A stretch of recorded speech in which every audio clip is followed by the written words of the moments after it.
momento para a conexão com o Pai, com Jesus, nosso Mestre, com toda a espiritualidade amiga que nos recebe, que nos ampara, que nos protege.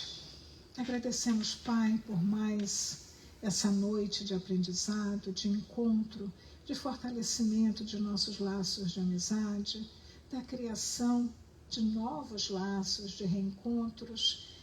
E te pedimos, Pai, que possamos absorver a lição da noite, transformando esse momento em um momento muito especial, um momento precioso, e que nós nos colocamos junto a Ti. Te agradecemos profundamente, Pai, por essa oportunidade, e te pedimos por todos aqui presentes, por todos que nos acompanham e por todos que ainda estão por vir. E te pedimos também por aqueles que não puderam estar hoje entre nós, por todos aqueles que nós temos os nomes em nossos cadernos, encarnados e desencarnados. Estejamos todos unidos em um só pensamento, em Teu nome.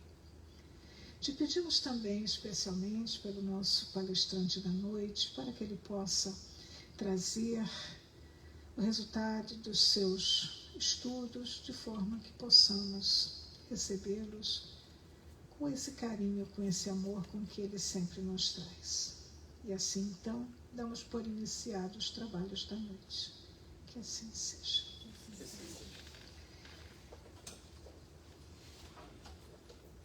Você não fez esse título para mim, não, né? Foi, especialmente. Hoje nós temos a alegria de trazer de volta o nosso querido amigo Yuri.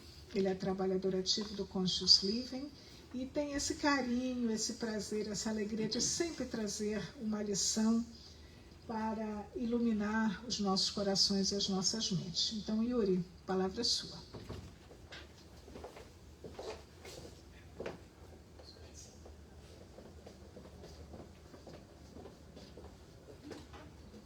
Então, muito boa noite a todos. Sejam todos muito bem-vindos à casa do Mestre Jesus. Como ela falou, sou trabalhador do Conscious, mas todos são bem-vindos na casa do nosso querido Mestre. Que nós possamos, então, abrir as nossas mentes para sermos instruídos pelos conhecimentos, que possamos abrir os nossos corações também, para que nós possamos ser inspirados pelos ensinamentos trazidos com o Consolador Prometido, com o Espiritismo, e que eu sempre digo, é uma alegria, uma honra poder estar aqui, poder estar falando para vocês, fazer um estudo e trazer esses conhecimentos para que nós possamos, estudar juntos, aprender juntos, refletir juntos, para que nós tiremos o conhecimento só da parte teórica, só daqui, da palestra ou de uma aula, de um estudo, e aplicar lá fora, nas nossas vidas. A palestra de hoje se chama Ante os Caídos, não é homenagem a Teresa, mas é a ideia que nós traremos para mostrar o que nosso mestre fez perante os caídos. O que os mentores espirituais falam para que nós devamos fazer perante aqueles que caíram, de uma forma ou de outra. No Evangelho segundo o Espiritismo, eu gosto de colocar normalmente a fonte para aquele slide no canto superior direito, para que todo mundo, sempre recomendo passar a comprar os livros, estudar por vocês mesmos. E nessa passagem do Evangelho segundo o Espiritismo, quando nós estamos falando dos caídos, das pessoas que caíram, é claro que aqui estamos falando moralmente, espiritualmente, quando essas pessoas caíram, o que nós devemos fazer? Primeiro eu quis trazer o que nós não devemos fazer, que é o julgamento, que é muito difícil. Nós ainda vivemos muito atrelados à matéria, nós ainda estamos muito arraigados no orgulho e no egoísmo, então evitar o julgamento do irmão ou da irmã que cai é muito difícil, porque a língua é muito rápida, o pensamento é mais rápido ainda. Então a primeira coisa que eu trouxe aqui é essa passagem em Mateus no capítulo 7, que fala: com o critério que julgardes, serei julgados. Uma das coisas que nós achamos no Evangelho segundo o Espiritismo, particularmente no capítulo sobre bem-aventurados misericordiosos, que é uma das bem-aventuranças, é de quais formas nós conseguirmos ser misericordiosos. Porque é bonito a gente pensar na palavra, misericórdia, que vem inclusive do latim com o coração que sofre, para que termos aquela compaixão, mas é difícil às vezes colocar em prática, entender de fato como que nós conseguimos aplicar aquele conceito na nossa vida, no nosso dia a dia. Ser misericordioso, uma das formas que nós temos como ser misericordiosos tem a ver com a indulgência. O Kardec e os Espíritos vão nos falar nesse capítulo, bem-aventurados os misericordiosos do Evangelho segundo o Espiritismo. Vão dizer, a indulgência não vê os defeitos dos outros, ou se os vê, evita falar deles, divulgá-los. Quando será, isso é uma pergunta que os Espíritos fizeram para nós todos, quando será que julgarei os vossos próprios corações, os vossos próprios pensamentos, próprios atos, sem vos ocupardes com o que fazem vossos irmãos? É uma pergunta que eles fazem para nós, que ecoa já há mais de 160 anos. 1864, publicação desse livro. Então temos 161 anos que essa pergunta ecoa. E ela ainda é muito aplicável. Quando será que nós vamos deixar de nos ocupar com a vida alheia? Como a Joana de Ângeles gosta de falar, ela fala no livro Vida Feliz, que é um livro de mensagens pequenininhos, que ela fala, não és fiscal do comportamento alheio. Fiscal do comportamento alheio. É uma, como eu já trouxe até aqui, uma função não remunerada que nós adotamos muitas vezes. Fiscalizar o que o outro está fazendo, como é que o outro está caindo, e julgando. Sempre com aquele olhar que julga. Ela fala, não és fiscal do comportamento alheio. Os Espíritos falam, quando é que vocês vão parar de olhar para o cisco no olho do outro? E olha o que está acontecendo com vocês mesmo.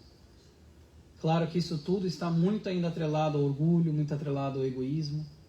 Então essas questões são certamente muito atuais para a nossa realidade como espíritos, para a nossa realidade como habitantes encarnados ou desencarnados que me escutam, de um planeta ainda de provas e expiações, passando, evoluindo lentamente ao mundo de regeneração. Até porque nós temos também em Tiago, no capítulo 4, que fala, aquele que fala mal do seu irmão ou julga o seu irmão, fala mal e julga a lei. E se julga leis, fala mal da lei, é juiz. E a verdade é que só tem um juiz, e não somos nós. Então a primeira coisa que nós temos que entender ante os caídos, perante aqueles que caíram, que tiveram uma queda, seja qual for a queda, é a indulgência. Indulgência com as falhas, indulgência com os erros daquela pessoa. Até porque um pensamento muito bonito que a gente pode ter, quando nós formos falar de caridade, de misericórdia mais à frente, nessa mesma fala de hoje à noite, é a indulgência com os caídos, porque nós não sabemos o processo evolutivo de cada espírito que cai. Muitas vezes, aquela pessoa que está numa queda já melhorou muito do que ela era, mas nós não temos como saber. E aí nós somos rápidos para julgar e falar, poxa, eu nunca faria isso. Nossa, como é que está fazendo isso? Mas a gente não sabe. O André Luiz, o Emmanuel, eles alertam para esse ponto. De que às vezes a pessoa que está lá numa situação terrível por conta própria, às vezes para ela já é um passo à frente. Cada um evolui de uma forma individual, intransferível e única. Apesar de estarmos todos numa mesma embarcação, cada um de nós teve um trajeto único. E por conta do véu do esquecimento desse maravilhoso mecanismo que nós, os encarnados, agora temos, não lembramos nem do que nós fizemos. Quanto mais vamos saber o que o outro fez, quais são as dificuldades ainda do outro, quais são as virtudes que o outro ainda tem que trabalhar. Então é importante para que nós entendamos que perante os caídos, a primeira coisa, talvez o primeiro passo que nós devemos ter é a indulgência, é evitar o julgamento, mesmo que seja só nos nossos pensamentos. E a mensagem que me inspirou para fazer essa fala de hoje é do livro Justiça Divina, mensagem do Emmanuel. Ele fala assim, acesta as lentes do Espírito e surpreenderás os que jazem prostrados, embora garantam o corpo em condição vertical à maneira de torre inútil. Ou seja, ajusta as lentes do Espírito, entende o que está de fato acontecendo com essas pessoas. E aí ele vai dizer, eu não queria parafrasear, então eu vou ler para vocês aqui o que ele fala. Ele fala, olha só, todos os tipos de caídos, e foi o que me inspirou a fazer essa palestra. Há os que caíram amando, sem saber que o afeto insensato os arrojaria nas trevas. Aos que caíram em rijas cadeias por ignorarem que as flores genuínas do lar costumam viver no adubo do sofrimento. Aos que caíram auxiliando por desconhecerem que a caridade real pede apoio à renúncia. Aos que caíram por devotamento à dignidade, transformando a justiça em gládio de intolerância. Aos que caíram nos duros freios do orgulho, imaginando-se mais importantes e mais nobres e puros e limpos do que os seus irmãos. Aos que caíram no fogo das paixões delinquentes, ateado por eles mesmos na própria senda. Aos que caíram nas grades do ódio por olvidarem que o perdão é sustento da vida. E há ainda aqueles outros que caíram na miséria da usura, como se pudessem comer o dinheiro que acumularam chorando. Olha só quantos tipos de quedas diferentes que o Emmanuel vai falar para nós. Vejamos todos os tipos de quedas, que todas elas voltam para o mesmo tema, que é a queda moral. É uma queda pela ignorância, é uma queda pelo orgulho, é uma queda pelo egoísmo. E esse é o ponto comum, as linhas comuns que estão, né, todos esses tipos de queda que o Emmanuel citou. Ele vai mais à frente para dizer: hoje podes estender os braços e levantar os que desfalecem, ou seja, quando nós estamos nessa condição. Amanhã, porém, é novo dia de caminhada. E embora tenhamos a obrigação de orar e vigiar, nenhum de nós sabe se realmente vai cair. Nós temos, como ele fala, essa obrigação de orar, de vigiar, mas nós nunca sabemos se nenhum de nós, de fato, vai cair no próximo passo que nós dermos. Porque ainda estamos aprendendo, ainda estamos em evolução. Ainda somos espíritos em um estado imperfeito. Já caminhamos bastante, ainda estamos caminhando mais, mas ainda estamos num estágio em que haverão quedas. Estamos num estágio que ainda haverão esses problemas que ocorrerão por conta do orgulho, do egoísmo. Então ele fala: ajuda os outros hoje, mas tenha em mente que amanhã pode ser você. Mais importante ainda, para a gente evitar o julgamento, porque amanhã pode ser nós que estaremos fazendo aquilo. Ou pode ser que nós já fizemos. Então, ante os caídos, o que fazer? Caridade, a misericórdia. Ele fala também a questão, como nós lemos, olha só como a espiritualidade trabalha. A mensagem do Pão Nosso que foi lida aqui hoje fala para socorrer as pessoas na forma que nós podemos, como nós podemos. É uma mensagem diretamente relacionada ao que fazer perante aqueles que caíram. Como que nós podemos ajudar um irmão, uma irmã, como que nós podemos nos ajudar nessa estrada tão difícil, que é essa estrada da vida, essa estrada terrena.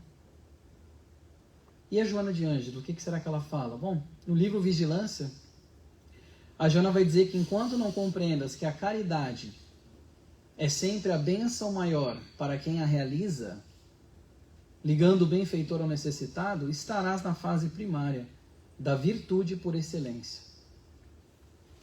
Então, enquanto nós não compreendermos, segundo a Joana de Ângeles, que a caridade é uma bênção maior até para quem realiza, da forma certa, da forma correta, nós ainda estamos no beabá da virtude. Nós ainda estamos como que engatinhando naquela virtude, no desenvolvimento daquela virtude. Porque tal qual nós falamos de caridade, falamos também do perdão. O Emmanuel fala que o perdão é uma bênção de valor desconhecido e e sempre será o melhor para nós. Porque aqueles que estão com o ódio no coração, muitas vezes se encontram arraigados e sofrendo muito mais do que nós, os supostos ofendidos. Vejamos que palavras sábias, né? Para nós reflitamos. Porque quem não compreende, ou como nós ainda estamos na dificuldade de entender como a caridade bem feita, como a ajuda ante os caídos, quando feita do coração sincero, ela é uma bênção para nós. Porque nós estamos trabalhando uma virtude que fora dela não há salvação, como nós aprendemos no Espiritismo. O capítulo inteiro do Evangelho segundo o Espiritismo. A Joana de Ângeles, ela fala que a caridade é algo maior do que o simples ato de dar. Então, é mais do que o simples ato de dar. É maior. Eu sublinhei a palavra maior. Porque nós entendemos como existem várias ramificações e vários entendimentos para o que seria a caridade. o que é fazer a caridade? Como é ser caridoso? E a realidade é que a caridade é um estado, e não é um estado passageiro. É ser caridoso, não estar caridoso. Mas nós ainda engatinhamos no estar caridoso, no estar pacientes, no estar benevolentes, no estar indulgentes. Porque nós estamos muitas vezes de fato naquele ponto, mas aí vem alguma outra coisa que nos tira do eixo, que nos mexe no equilíbrio íntimo e já não somos mais tão indulgentes. Já não somos mais tão caridosos, já não somos mais tão legais para perdoar as pessoas quando elas nos ofendem. E ela vai dizer que é muito mais do que esse simples ato de dar. Porque ela fala que nós poderemos até auxiliar monetariamente, porque muitas vezes quando se fala em caridade nós pensamos na questão do dar a parte material, que é muito importante sim. Como a Teresa estava falando aqui no começo. As mochilas, essas funções que são caridosas, elas são importantes tanto para quem recebe quanto para quem dá, quando feitas com o coração no lugar certo. Elas são importantes sim. A Joana fala que é muito maior, mas ela não desmerece a parte material. Tanto que ela fala, contribua sim com roupa, com agasalho, mas não esqueça de dar uma palavra amiga. Contribua sim com um valor monetário para aquela pessoa que necessita, mas não esqueça do olhar compassivo. Não esqueça de um aperto de mão ou de um abraço junto àquele ato. Então não é só o ato e não é só a ação ou o sentimento por trás. E quando é combinado é que nós estamos de fato exercitando. E é uma bênção, porque nós também recebemos muito mais. Nós estamos num planeta de provas e expiações. Um planeta em que a influência da parte da matéria ainda é muito forte. E nós aprendemos isso no Livro dos Espíritos, na Gênesis, no Evangelho, em toda a literatura espírita, como que nós temos a evolução planetária como algo assim, que o espírito, criado simples e ignorante, vai passando pelas suas progressões espirituais. Temos lá o planeta primitivo, depois temos o nosso planeta provas e expiações, depois temos de regeneração. E à medida que o espírito vai evoluindo e os planetas vão evoluindo, as habitações do espírito vão evoluindo, a matéria vai tendo menos influência sobre o espírito. Tanto que nos mundos muito evoluídos a vida é totalmente espiritual. A matéria não exerce mais influência. Inclusive, a matéria é muito diferente das matérias que nós temos aqui. Matérias que ainda nem conhecemos. Mas nós ainda estamos num planeta em que a matéria exerce uma grande influência e precisamos sim auxiliar na parte material também. Se uma pessoa está passando fome, se uma pessoa tem necessidade, ajudemos, mas ajudemos com o coração, de fato, daquilo que nós podemos dar, colocando o sentimento e a vontade por trás daquela ação. É isso que eles vão falar para nós. Ela fala, distribuirá haveres e coisas com os desafortunados do caminho, não obstante, sem o calor do teu envolvimento emocional. Em relação a eles, não atingiste o fulcro da virtude superior. Sem esse calor emocional que nós colocamos por detrás do ato caridoso, nós não atingiremos, ela vai falar, o fulcro da virtude superior. E ela continua dizendo, certamente a doação de qualquer natureza sempre beneficia aquele que lhe sofre a falta. De novo, nós vivemos num mundo material, temos sim necessidades materiais.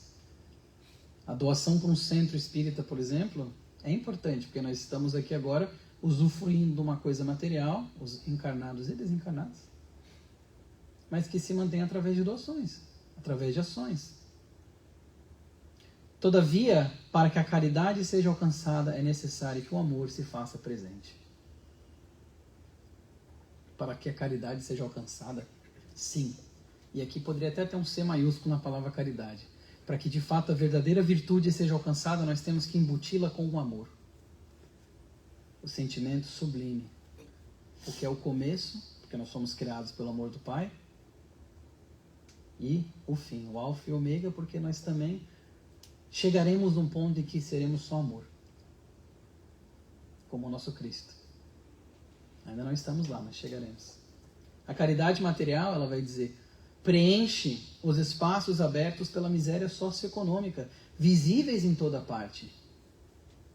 Além deles, há todo um universo de necessidades em outros indivíduos que renteiam contigo e esperam pela luz libertadora do teu gesto. Vejamos. Ou seja, ela está falando que além da necessidade material, há todo um universo de necessidades dos indivíduos que dividem conosco o planeta Terra.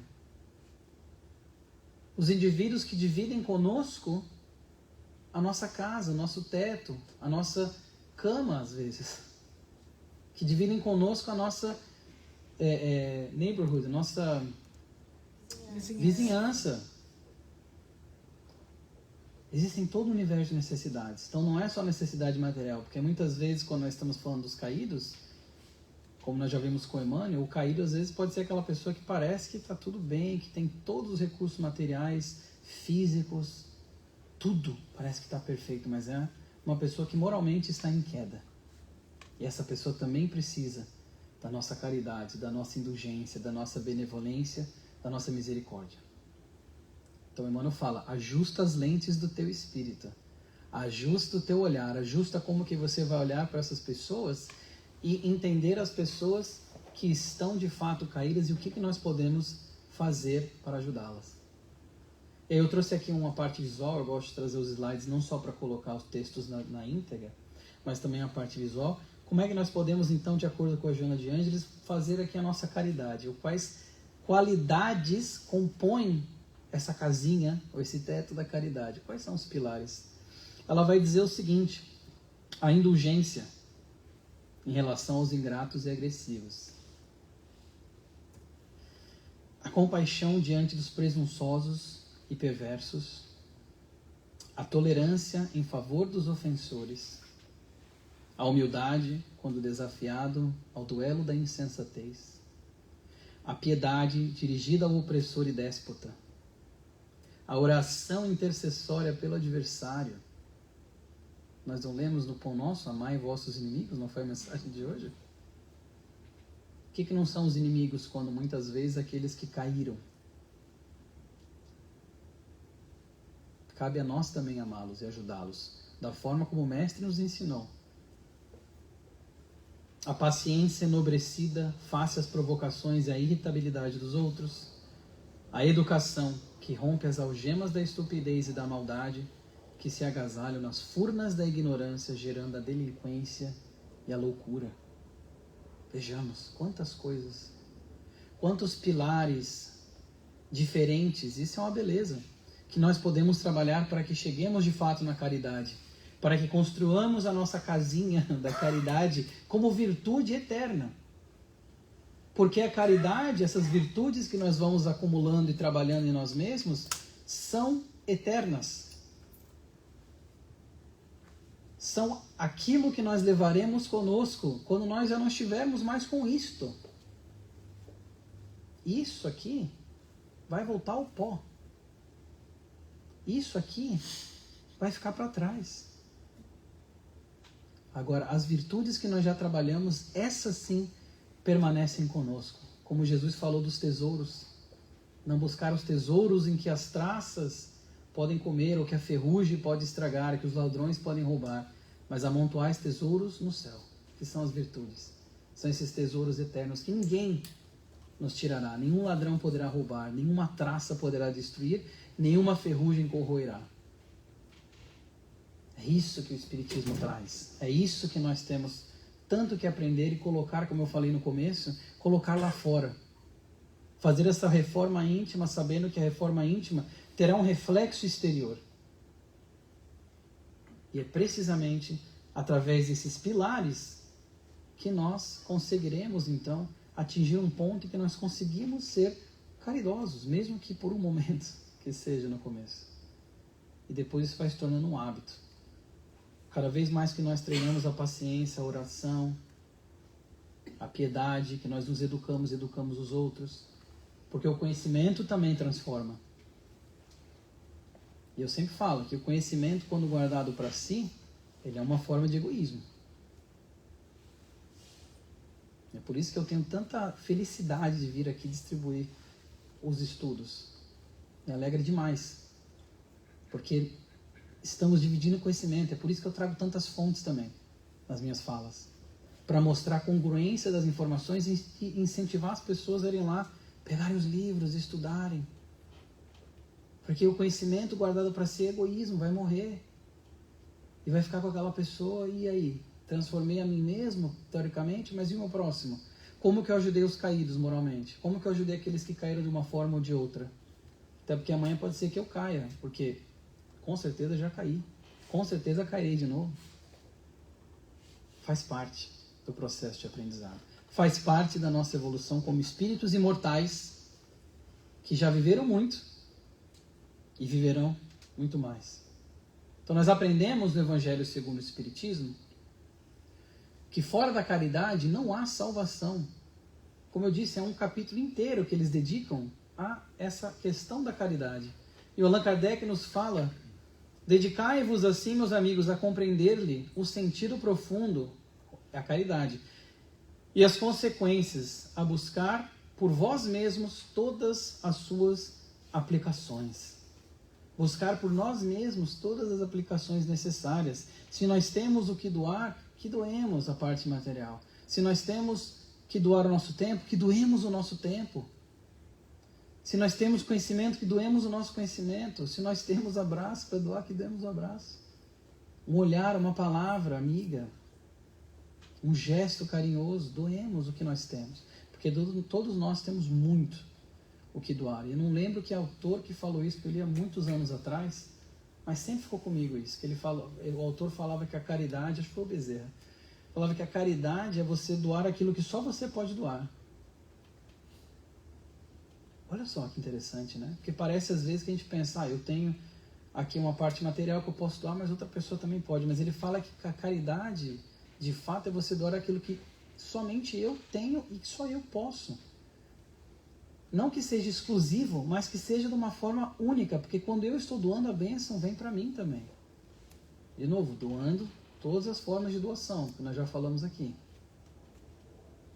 Então, fora da caridade não há salvação, por quê? Justamente porque nós não conseguimos trabalhar essa virtude tão importante. E o Kardec fala ainda, para fazer-se o bem é preciso sempre a ação da vontade.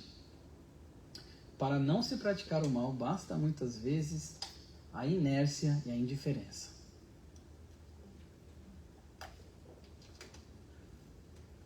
Para fazer o bem, nós precisamos nos esforçar. Nós precisamos colocar a vontade por trás daquela ação, como base daquela ação. Para fazer o mal, muitas vezes basta olhar para o outro lado.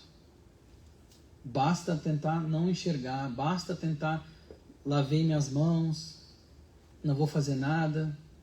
Falou ali da inércia, da indiferença. É ter um coração enrijecido perante aquele que está caído. Para fazer o bem necessita de muito mais. Necessitamos colocar a vontade. Isso é importante. Porque isso traz para nós, eu acredito, agência. Traz para nós a força e o poder que nós temos de, com as nossas próprias ações e as nossas próprias vontades, atingir a prática da caridade, que, diga-se de passagem novamente, é um hábito que nós criamos, tal qual a paciência, tal qual a indulgência. É algo que nós vamos trabalhando de pouquinho em pouquinho, sem querer dar saltos, sem almejar dar saltos, como a gente fala, quânticos, numa encarnação só. É trabalhar aquelas coisas, aquelas arestas que nós ainda temos que aparar, e cada um tem as suas. E aí no Evangelho segundo o Espiritismo, é uma das frases que eu mais gosto. Eu trouxe até uma imagem para a gente conversar sobre, mas ele fala assim: toda a moral de Jesus se resume na caridade e na humildade. Isto é, nas duas virtudes contrárias ao egoísmo e ao orgulho. A caridade e a humildade são a antítese direta do orgulho e do egoísmo. Porque se eu sou egoísta, eu não consigo ser caridoso. Se eu sou orgulhoso, eu não consigo ser humilde. São quase que como opostos, quase como que o inverso. Quando nós começamos como espíritos ainda num planeta primitivo, muito arraigados aos problemas, às agressividades, nós estamos muito orgulhosos egoístas, e à medida que nós vamos trabalhando essas virtudes, vamos invertendo esse quadro. Eu coloquei essa foto da montanha aqui para simbolizar justamente como se nós estivéssemos no começo, com muito orgulho e egoísmo, naquela parte ali tempestuosa. Porque o orgulho e o egoísmo, a falta da humildade, a falta da prática da caridade, cega. É como se tivéssemos uma tempestade, que é claro, é interior. Se tivéssemos uma tempestade tentando subir uma montanha contra a chuva, contra raios, contra o vento, contra as intempéries da natureza, fazendo analogia do orgulho e do egoísmo. E nós estamos subindo essa montanha até que chegamos num ponto em que vemos que há muito mais. E é esse ponto quando nós experimentamos uma felicidade genuína, quando nós fazemos o bem a alguém sem querer algo em troca, quando nós conseguimos de fato ajudar alguém que nós sabemos que jamais conseguirá retribuir aquilo que nós fizemos. E aí nesse ponto a gente chega do outro lado. E nós vemos como há muito mais à frente e os caminhos são muito mais iluminados à nossa frente. A caridade e a humildade como diretamente opostos ao orgulho e ao egoísmo. No Livro dos Espíritos, na pergunta 886, qual o verdadeiro sentido da palavra caridade, tal como Jesus a entendia? Qual que é o sentido da palavra caridade como Jesus a entendia? Particularmente eu amo essa pergunta. Eu acho que ela é de uma ambição tremenda. E que responsabilidade quem respondeu essa pergunta. Para tentar reinterpretar como que Jesus entendia algo tão fundamental que é a caridade, parabéns. E que bom que nós temos a resposta. Benevolência, são 3 itens. Benevolência para com todos. Indulgência para com as imperfeições dos outros. E perdão das ofensas. São esses 3 itens que compõem a caridade tal qual o nosso mestre querido, o Espírito Crístico, que nos abençoou com a sua passagem aqui, entendia. Benevolência, indulgência e perdão das ofensas. São esses 3 pontos. E como nós já vimos o quê? Nos pilares que a Joana de Ângeles falava no livro Vigilância, quando eu fiz o desenho da casinha, esses pilares estão lá. Porque, de novo, há uma congruência das informações. Há uma congruência do conhecimento. Então nós vemos de várias formas diferentes, de autores diferentes, como que todos eles apontam para o mesmo lado. E quando nós paramos para pensar e conseguimos colocar em prática, nós vemos que faz sentido. E aí nós experimentamos um momento quase que de um aha moment. Quando nós vemos, nossa, realmente é isso mesmo. E eu acho que é por isso que o Espiritismo cresce tanto. Porque vai falando a linguagem da alma que nós tanto buscávamos. Falando então da caridade, vamos lembrar da parábola do samaritano. O que é então essa benevolência, a indulgência, o perdão, a misericórdia? Como Jesus a entendia, além de tudo que ele fez, tem também as histórias, as parábolas que ele contava. Ele falava em parábolas para que facilitasse o entendimento das pessoas. Inclusive a palavra parábola vem de parabola, que quer dizer deixar de lado. Olha que interessante, não é? Parábola é o quê? É deixar de lado. Não é apontar para ninguém, é deixar de lado. E quem servir, que sirva aquele chapéu. Ele falava então nessa do samaritano, quando eles tentaram, de certa forma, encurralar o mestre, como tantas vezes tentaram fazer, em que eles faziam perguntas para Jesus, e independente da resposta, ele estaria em maus lençóis com as pessoas da época. Esse aqui, ele chegou um perito da lei, um doutor da lei, e falou: mestre, o que eu preciso fazer para herdar a vida eterna? Ele pergunta ao mestre. Interessante, né? Um judeu perguntando da vida eterna. Olha só como o conceito de reencarnação, ressurreição, não foi o Espiritismo que tem direitos autorais ao conceito. Como é que eu posso fazer para herdar a vida eterna? E aí Jesus responde para ele: o que está escrito na lei? Aí ele faz uma pergunta que eu acho sensacional. Como você a lê? Ou seja, como que você interpreta o que está escrito na lei? Porque cada um vai interpretar de uma forma e aplicar de uma forma. Ele fala: Ame o Senhor, o seu Deus, de todo o seu coração, toda a sua alma, de todas as suas forças e de todo o seu entendimento, e ao seu próximo como a si mesmo. E Jesus fala, você respondeu corretamente, faça isso e viverás. Faça isso e viverás para sempre. Viverás eternamente. Mas não estava satisfeito com a resposta. Ele fala, mas quem que é meu próximo? E aí que vem a pegadinha, né? Quem que é o meu próximo? Porque se Jesus falasse o que ele queria ouvir, ele estaria excluindo todo um outro povo. Se ele falasse todo mundo, basicamente, ó, tá vendo esse falso Messias aí, ó? Tá querendo incluir todo mundo, sendo que nós somos o povo eleito. Vejamos, que responsabilidade naquela hora. E Jesus fala para ele então, um homem descia de Jerusalém para Jericó, quando caiu nas mãos dos assaltantes. Estes lhe tiraram as roupas, espancaram-no e se foram, deixando-o quase morto. Aconteceu estar descendo pela mesma estrada um sacerdote. Quando viu o homem, passou pelo outro lado. Ou seja, viu aquele homem caído, passou pelo outro lado, passou longe. Depois veio um levita, que quando chegou ao local também viu o homem e passou pelo lado também. Não foi ajudar aquela pessoa que estava semi-morta. Mas um samaritano, que era um povo que eles não gostavam, que eles inclusive julgavam pelas suas crenças distintas. Olha como Jesus era sábio.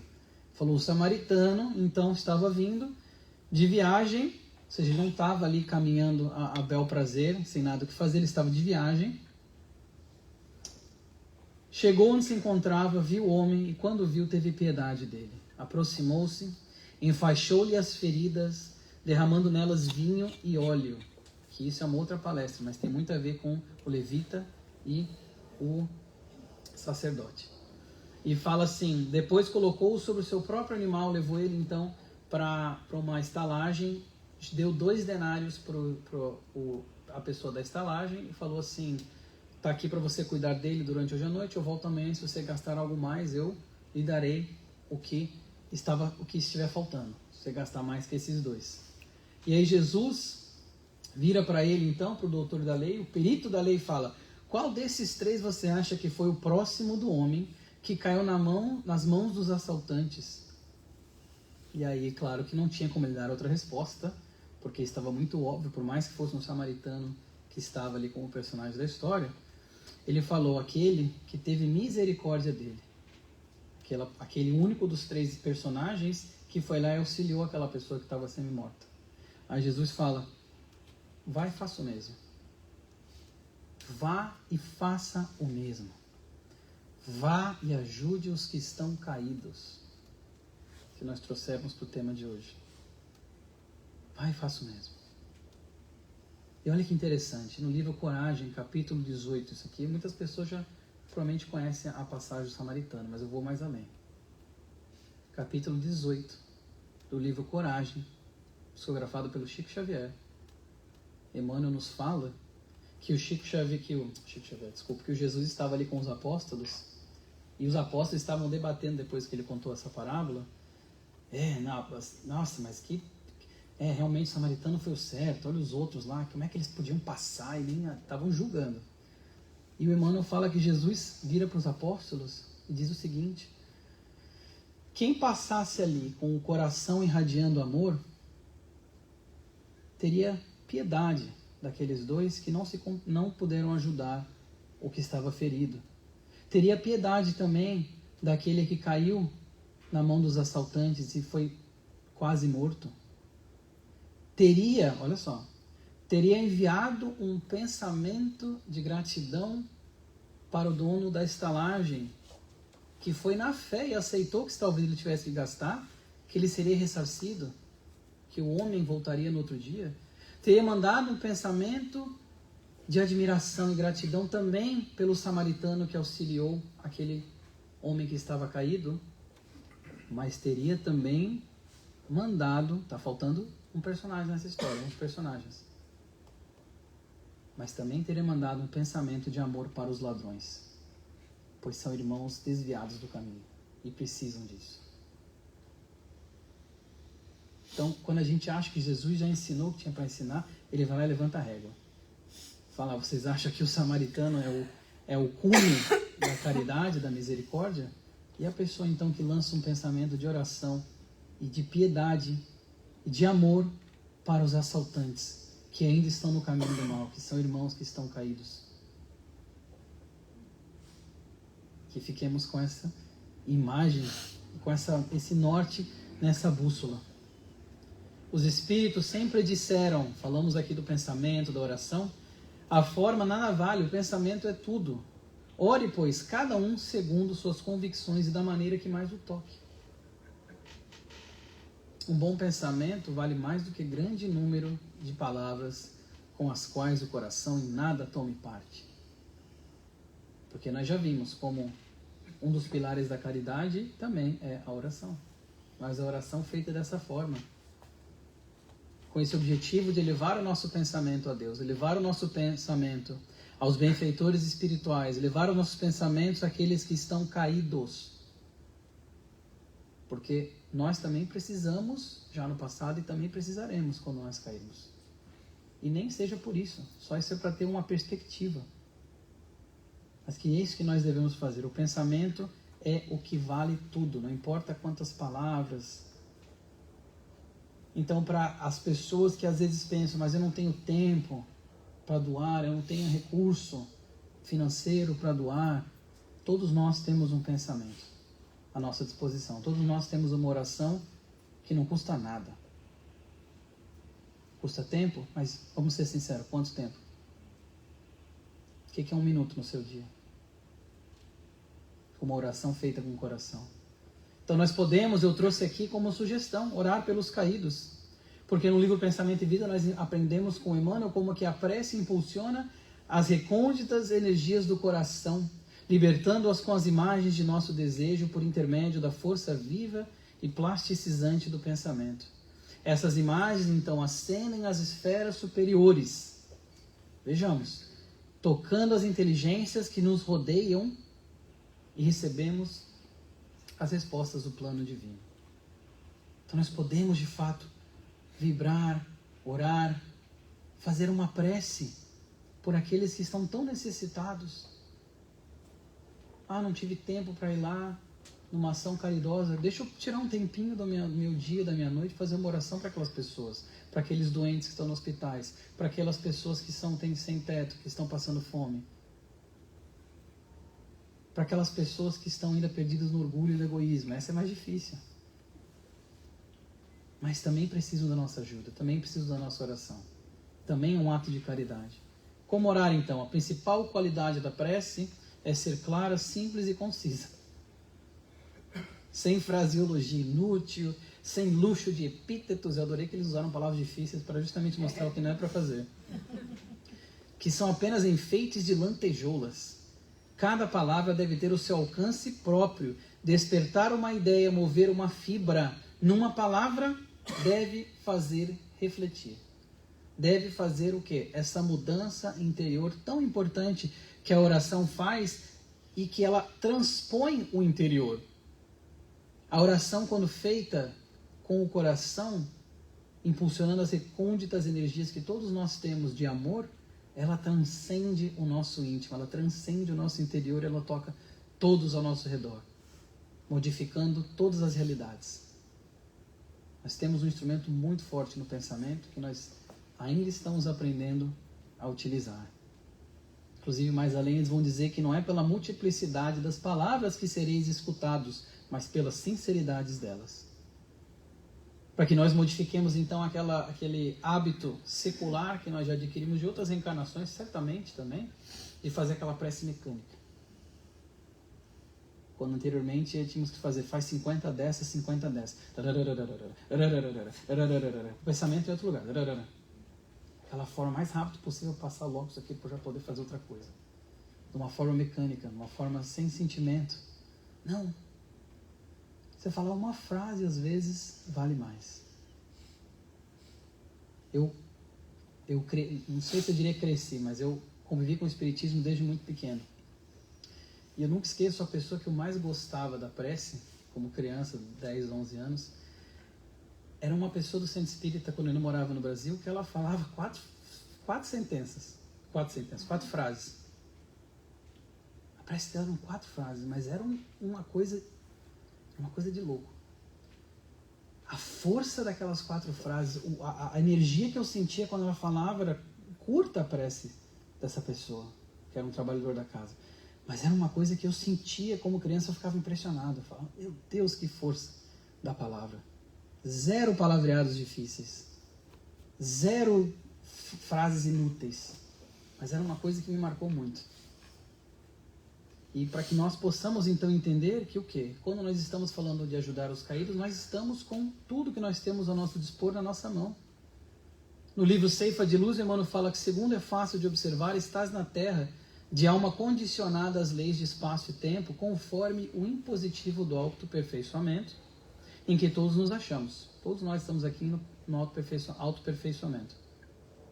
No mundo físico ou fora dele, seja encarnado ou desencarnado, estamos nos aperfeiçoando, mas sempre com vastas possibilidades de exercer o bem e estendê-lo aos semelhantes, porque melhorar-nos e elevar-nos, educar-nos e, sobretudo, servir, são sempre medidas preciosas, invariavelmente, em nossas próprias mãos. E aqui vem uma parte importante, para que nós lembremos da fala de hoje, de saber que está nas nossas mãos. Nós temos ao nosso dispor tudo aquilo que precisamos já para ajudar os caídos. Nós já temos. Todos aqui têm. Os desencarnados e os desencarnados. Está nas nossas mãos. Ele fala que nós temos vastas possibilidades. Como, novamente, isso não foi combinado, nós vimos na mensagem do Pão Nosso, que foi lida no começo. Ninguém é inútil. Esse é o nome da mensagem que o Emmanuel escolheu. Adoro o Emmanuel.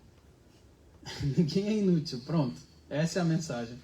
Não aguardes aparente grandeza para ser útil. Mas eu não consigo porque falta isso, falta aquilo. O dia que eu tiver aquele cargo, eu vou conseguir. O dia que eu tiver 100 milhões de dólares na minha conta, eu vou poder ficar... Não aguardes aparente. Eu gostei que ele fala aparente também, né? Aparente grandeza para ser útil. Para cumprir a missão que nos cabe, não são necessários um cargo diretivo, uma tribuna brilhante, um nome pré-claro, uma fortuna de milhões. Basta estimemos a disciplina, no lugar que nos é próprio, com o prazer de servir.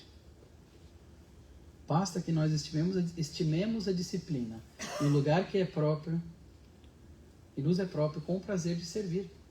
Com o prazer de ser caridosos, com o prazer de tentar ajudar aqueles que caíram das mais variadas formas, que às vezes se encontram do outro lado do mundo, ou às vezes se encontram ao nosso lado na cama, que nós temos a condição de ajudar. Não existe injustiça divina. Existe incompreensão da nossa parte. E revolta que venha dessa incompreensão muitas vezes, com as condições. Mas não existe injustiça divina. Porque se existisse injustiça divina, Deus seria imperfeito, injusto, e Ele é totalmente o contrário disso. Ninguém é inútil. Todos nós temos aquilo que nós precisamos para ajudar os outros, para nos modificar e ajudar a modificar os que estão em volta de nós. Todos nós já temos isso. Já possuímos. E que nós não esperemos aparente grandeza para ajudar os caídos. Não esperemos também, por que não adicionar, o tempo perfeito. Quando eu acordar sem nenhum problema, sem nenhuma dorzinha no corpo, sem nenhum cansaço, sem nenhum estresse. Esquece. Não vai acontecer. Esquece. O excelente às vezes é inimigo do bom. O perfeito é inimigo do bom. Às vezes nós esperamos muito algo, muito momento, e acabamos deixando de passar oportunidades importantes para poder fazer aquilo que já conseguimos fazer. Como nós também vemos nessa parábola do credor incompassivo, que era um caído. O que é essa parábola? Aquela parábola em que uma pessoa devia, e aí eu olhei várias traduções da Bíblia para saber, mas uma delas fala 10 mil bolsas de ouro. Ou seja, Jesus estava falando de uma quantia que não tinha como aquela pessoa pagar. Ele fala que esse credor incompassivo, então, devia a um senhor, chegou ao senhor e falou: Senhor, pelo amor de Deus, me perdoa, deixa eu trabalhar, eu vou tentar pagar o que eu puder pagar, porque ele não ia conseguir pagar tudo. E aí o senhor dele fala: não, você está me devendo isso, é crime, então você vai ser preso e a sua esposa e seus filhos vão ser escravos. Vou vender como escravos para pagar um pouco do que você me deve. Ele ajoelhou-se ao chão, começou a chorar, pediu perdão, perdão. O senhor dele falou, então tá, então eu te perdoo. Esquece, teu débito então está apagado. Vai. E aquele servo então saiu. Assim que ele saiu, ele viu um outro servo ali que devia 10 moedas de prata, sei lá, 100 moedas de prata para ele. Pegou pelo colarinho e começou a enforcar. Me paga o que você me deve. Chamou os guardas, falou que não, por favor, me perdoa. Não perdoa nada, me paga o que você me deve. Chamou os guardas, mandou prender aquele que devia algumas moedas de prata para ele. Quando que ele tinha acabado de ser perdoado por milhares de moedas de ouro. Aí ele foi lá, prendeu, então o Senhor ficou sabendo disso, voltou e puniu ele. Falou, poxa, mas eu não acabei de te perdoar? Eu não acabei de falar para você que você estava perdoado? Por que você não pôde? Saiu aqui, a primeira coisa que você fez foi cobrar o outro que te devia muito menos. Onde é que está a sua misericórdia? Onde é que está... Não, então... para que Jesus mostrando novamente o que fazer. E aqui no livro Palavras de Vida Eterna, Adoração e Fraternidade, ele fala assim, contudo, se não amas a teu irmão por amor a ele, pai amoroso e justo, de que te vale o culto filial, estéril e egoísta? Ele fala, né? O Emmanuel vai dizer nesse livro aqui, falaremos palestras lindas, escreveremos livros, teceremos arte em nome de Deus, construiremos templos, mas se não amas o teu irmão por amor a ele, de que te vale tudo isso? De que te vale essa aparência toda? A lealdade de tua fé representa o perfume de alegria nas tuas relações com o eterno Senhor. Olha só, ele não está desmerecendo tudo isso. Ele está falando, isso tudo é válido. Porém, não ouvides que o teu incessante serviço na plantação e extensão do bem é a única maneira pela qual podes realmente servir a Deus. Vejamos então. Teu incessante serviço na plantação e na extensão do bem é a única maneira pela qual nós podemos de fato servir a Deus, ajudando os caídos com a caridade, com a misericórdia, com a indulgência, com a benevolência, com a paciência, com uma oração, com a educação, e por aí vai. E nós temos tudo isso a nosso dispor. E aqui, para finalizar, eu trouxe a mensagem do Sol nas Almas. Essa aqui é do André Luiz. Ele fala assim, servir na essência é amparar o outro. Aí eu deixei em negrito porque eu achei lindo o que ele falou aqui. É amparar o outro no lugar e na situação de necessidade em que o outro esteja, sem cogitar nem mesmo da opinião desfavorável que o outro expresse. Aí eu gostei que ele fala aqui, de vez que nem todo enfermo aceita sem reclamar o remédio que se lhe aplica. Então, às vezes, vamos ajudar alguém que a pessoa vai reclamar. Mas ele fala, o enfermo não vai tomar o remédio que é amargo sorrindo. Claro que, fazer um parênteses, respeitando as individualidades de cada um, como nós já falamos também. Às vezes nós queremos forçar muito uma coisa, acabamos tendo uma resposta contrária e aí se piora. Daí a gente precisa perdoar, precisa pedir perdão. Torna toda uma situação muito mais complicada que não precisava ser. Mas servir sem exigir é importante. Ele vai dizer que o quê? Aprendamos a auxiliar sempre, mas convencidos de que nossos irmãos são consciências por si. Cada um tem a sua caminhada. Cada um está num ponto diferente e único. Não quer dizer melhor ou pior. Nós temos que cuidar com isso também. E achar que somos melhores. Cada um tem um ponto específico. Eles são consciências por si. Não raros sem o mínimo nexo de afinidade com o nosso modo de sentir e de ver. Ou seja, aqueles caídos que nós tentamos ajudar muitas vezes serão aquelas pessoas que não têm afinidade com o nosso modo de sentir e de ver. Não estarão às vezes na mesma faixa vibratória.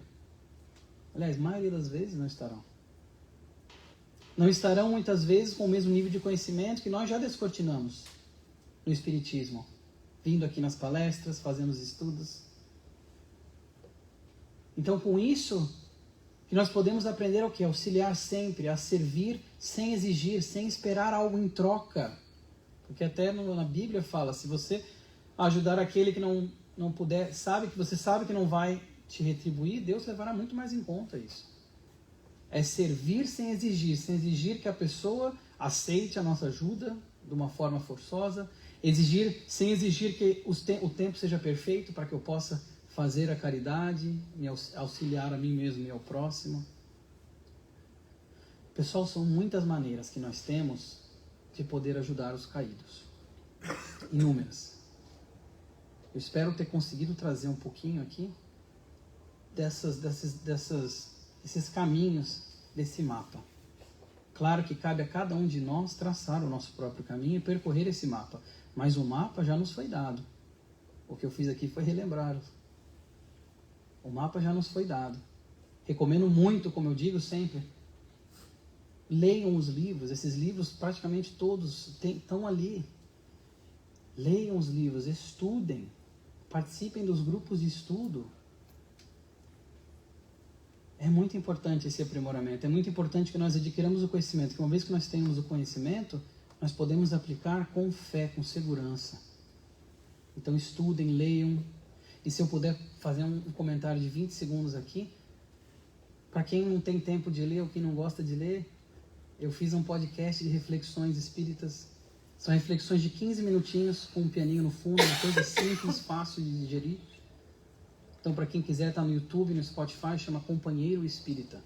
E está o meu nome entre parênteses, Yuri Castro. Posso depois, se quiser, mostrar como é que chega lá.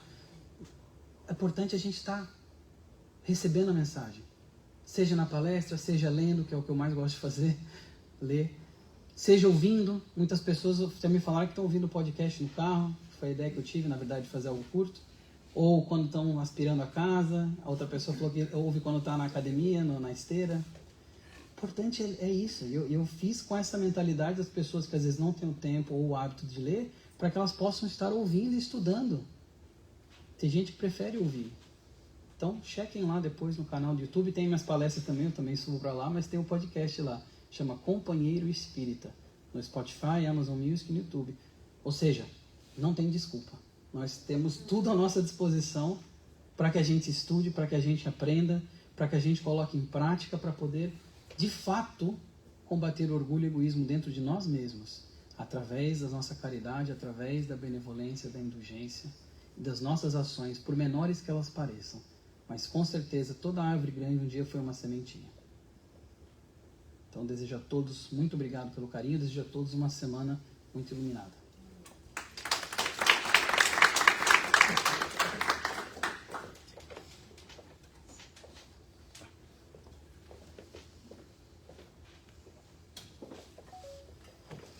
Obrigada, Yuri. Como você falou, não tem coincidência. Como vocês sabem, a gente está estudando o livro Libertação antes da palestra. E ali a gente está falando dos caídos, não é?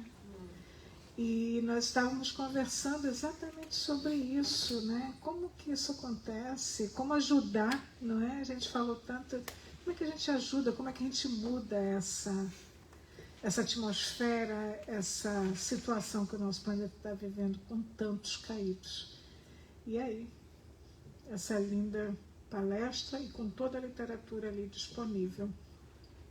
Então vamos agora ainda inspirados por esse momento, por essa mensagem, por essas passagens de Jesus. Vamos elevar novamente o nosso pensamento ao alto, nos imaginar caminhando por onde caminhava Jesus, sentindo a sua presença ao nosso lado, sentindo o seu abraço, o seu carinho, e ouvindo a sua instrução, através dessa oração que nos toca tão profundamente o coração e nos revela os passos para uma vida melhor.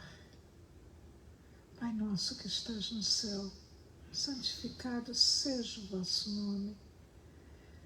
Venha a nós o vosso reino, seja feita a tua vontade, assim na terra como no céu. O pão nosso de cada dia nos dai hoje. Perdoa, Pai, as nossas ofensas, assim como nós perdoamos a quem nos tem ofendido. Não nos deixes cair em tentação e livra-nos, Pai, de todo o mal, porque teu é o reino, o poder e a glória para todo sempre. Mais uma vez, felizes estamos pelo encontro, pela oportunidade do aprendizado, que possamos permanecer nessa sintonia com o alto, sentindo as vibrações salutares, as vibrações curativas que a espiritualidade nos traz, que possamos manter os nossos pensamentos elevados nesse período que antecede o nosso chamado aos passes, para que possamos receber na integridade todas as bênçãos que a espiritualidade nos traz, tratando as nossas dores do corpo e da alma. Que assim seja. Vamos então pedir aos passistas que sigam a sala de passe e aos demais que permaneçam em oração.